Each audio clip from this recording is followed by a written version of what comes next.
They say the devil's in the details, and this is as true in film as it is in anything else. Details can make or break a movie.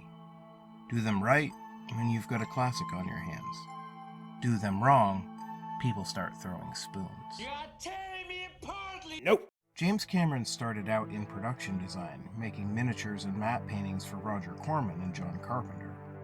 That background gives his films a tangibility that you don't often find in other directors. He creates real and three-dimensional worlds around his characters, but more than that, he knows how to use sets and props to their full potential, weaving them into the fabric of the narrative. For example, look at how he uses teacups during the night watch sequences of Titanic. On the most literal level, they reinforce certain historical details, adding to the sense of realism that Cameron builds throughout the film. 1. This is a British ship. 2. Night watch is tedious but requires constant vigilance lest disasters strike, and therefore caffeine is a must. And 3. It's friggin' cold out there.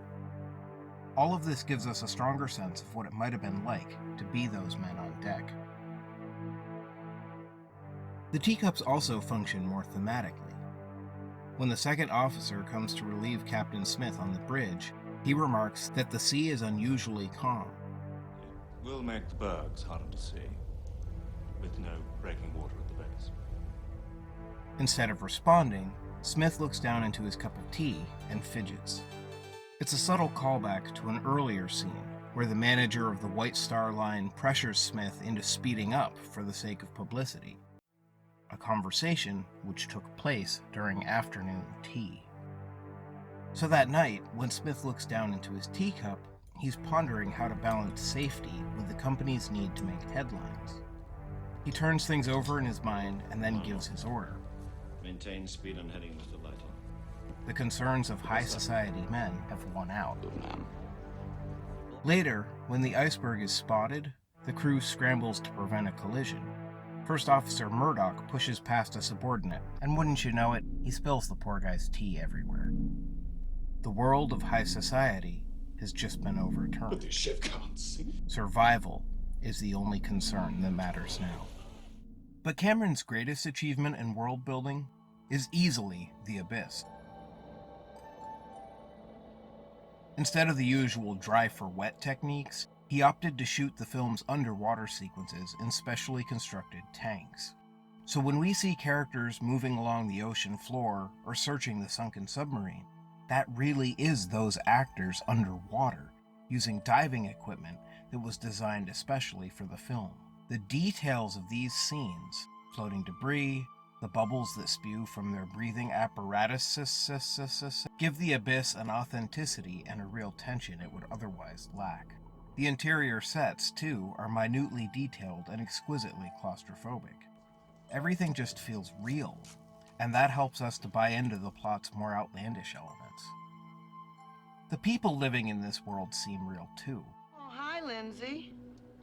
One Night's tape deck, perpetually blaring Linda Ronstadt, tells us a lot about who she is, and what life on the deep core drilling platform really is like. Okay, you're not a fan? Then let's talk about porta potties. Early in the film, Bud gets into an argument with his soon-to-be ex-wife, Lindsay. When she walks away, he storms into the head, yanks off his wedding ring, and tosses it in the toilet. After a moment, he bends down and fishes it back out, coating his hand in blue, sludgy... Ugh. For the rest of the movie, his right hand is stained blue, and that serves as a constant symbol of Bud and Lindsay's relationship whenever the two share a scene. This really is where Cameron's genius lies, in his ability to link seemingly insignificant details to the very heart of the narrative. But it's also possible to go overboard. I have mixed feelings about the special edition of The Abyss, because on the one hand it does give us more of the stuff I've been babbling on about, but on the other hand, a lot of the extra material just weighs the story down.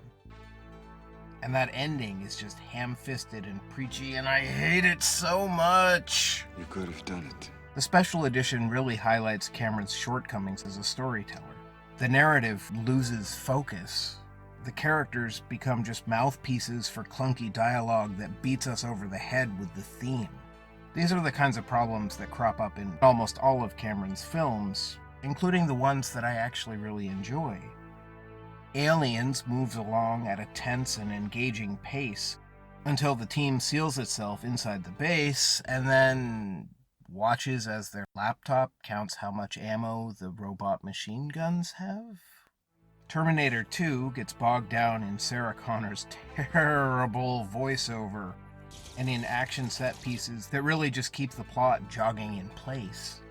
Aliens of the Deep is a documentary ostensibly about how we can apply lessons learned from deep sea exploration to future missions on Jupiter's moons, but the majority of the runtime is devoted to Cameron's attempts to actually shoot the documentary you're watching, and on the personal stories of the people accompanying him to the ocean floor. Very little time is spent showing us the titular sea creatures. And that leads me to Avatar.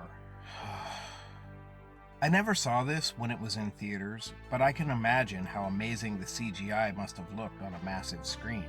Even on a small screen, the visuals are impressive, but I'd go so far as to call this Cameron's worst film. Although I haven't tracked down Piranha 2: The Spawning for comparison. Narratively speaking, Avatar is basically a man called Horse meets the Smurfs. Don't get me wrong, being derivative is not in itself an unpardonable sin. The problem is this isn't even a particularly good ripoff. Scenes that are intended to be suspenseful just aren't. The moment passes too quickly for us to feel any tension. Jake gets brought before the Na'vi leaders so they can decide whether he poses a threat and should be killed in a way that's probably going to involve torture and... No? He's cool? Okay, never mind then. The good guys get arrested by the Marines so that they can be rescued immediately in the next scene. There's not even a second where the audience is left to sweat things out, to wonder how our hero is going to overcome his situation. He doesn't have to. If he waits 2 seconds, it'll just resolve itself. I think that's really the heart of the issue with Avatar, the cardboard protagonist. I need a main character I can connect with, but with Jake Sully, there's just not much there. In the first half of the film, we really only learn 3 things about Jake. His brother died, he's in a wheelchair, and he used to be a Marine. That's it for characterization. They're not even substantive parts of his identity. They're more like a checklist of traits that Cameron decided he should have. Jake's brother's death doesn't seem to affect him at all. He only references Tommy as an explanation for why he's on Pandora. There's no emotional weight to the loss. It's just a plot device. Similarly, we never find out how Jake lost the use of his legs. We know he saw combat in Venezuela, so maybe he was wounded there, but we don't know. He doesn't seem to carry any psychological scars from his war experiences, and we never see him struggle with his disability. In fact, he seems fully adapted to it. Being in a wheelchair doesn't actually connect to any other part of Jake's character, so it too is just a trait on a checklist. In the film's second half, I think there's supposed to be some kind of growth for his character, but Cameron doesn't really structure that into the narrative in a way that feels natural. Each time Jake returns to his human body, he still pretty much seems like he's on the side of the Marines. When Grace rages against Quaritch's plan to destroy the Na'vi, Jake goes so far as to tell her, look, this is how it's done. Then, in the next scene, he's trying to stop the Marines and save the Na'vi. Why? Because the script says so. There's no moment of clarity where Jake realizes, oh my god, I've been on the wrong side of this fight. He just switches teams because, look at the pretties.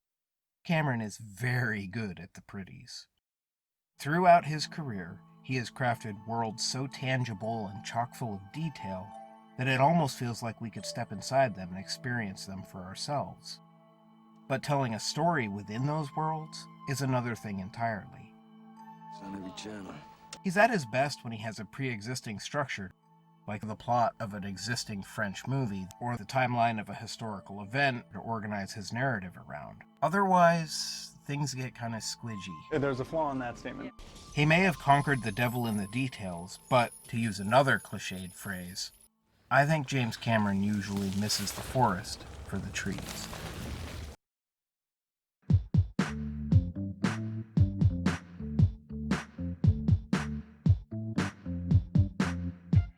Hey Film Dorks, how's everybody doing? I hope you found my take on James Cameron interesting, at the very least. I really wanted to like his movies more than I ended up doing. I just feel like he's a lot better at the minutia than he is at crafting a satisfying whole. Let me know what you think about that in the comments down below. Also, let me know what your favorite James Cameron movie is. Mine, I think, are probably Titanic, The Abyss, and True Lies. Stay tuned for a second episode of Unframed, as well as the next video in my Director's series. And I'll see you on the flip side. Will the spy pee himself, huh?